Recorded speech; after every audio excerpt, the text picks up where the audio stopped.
In the sun-baked ruins of Leptis Magna, once a city that rivaled Rome in splendor, lies the forgotten legacy of a man who reshaped an empire.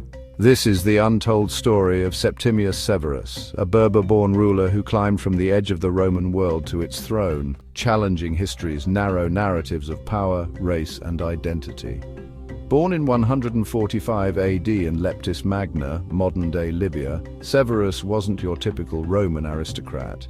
His family were wealthy North Africans, rooted in the vibrant blend of Berber, Punic, and Roman cultures that thrived along the Mediterranean coast.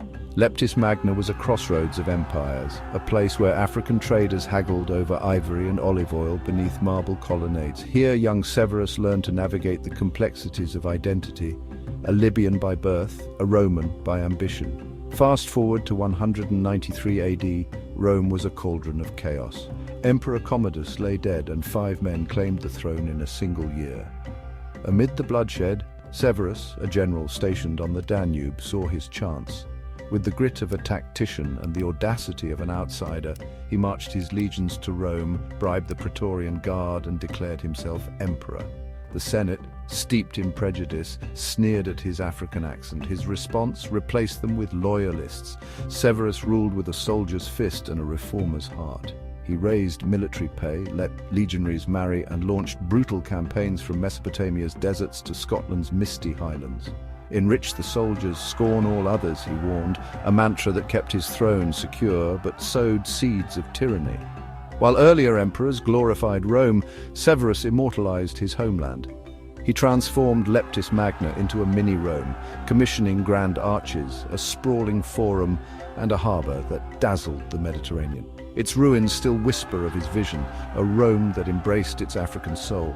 Yet Severus was a paradox. He granted citizenship to all free people in the empire, championed the poor in courts, and relied on his Syrian wife, Julia Domna, as a political equal, a radical act in patriarchal Rome. But he also persecuted Christians, fearing their faith threatened imperial unity. Severus's final years were shadowed by family strife. His sons, Caracalla and Geta, loathed each other. On his deathbed in York in 211 AD, Severus implored them, "Get along, enrich the soldiers." They ignored him. Caracalla murdered Geta, erasing his brother's face from monuments in a fit of fratricidal rage. For centuries, European historians whitewashed Severus's story. They labeled him Roman, downplaying his African roots. Yet ancient sources tell another tale. The historian Cassius Dio noted his Libyan accent, while art like the Severan Tondo, the only surviving painted portrait of a Roman emperor, shows him with weathered, olive-toned skin beside his Syrian wife. Was Severus black? Modern labels don't fit neatly, but he was undeniably African, a product of Roman Libya's multicultural tapestry. His reign forces us to ask, why has history tried to bleach the Mediterranean's colors? In Leptis Magna's crumbling theaters, modern Libyans protest to save their heritage from neglect and war. Severus's story is a battleground, not just over stones, but over identity.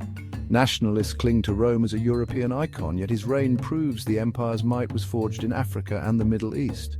Septimius Severus was a tyrant and a visionary, a Libyan who mastered Rome, a man who defied simple categories. His legacy is a challenge to see antiquity not as a monochrome of marble statues, but as a mosaic of cultures, African, European, Asian, woven by ambition and blood.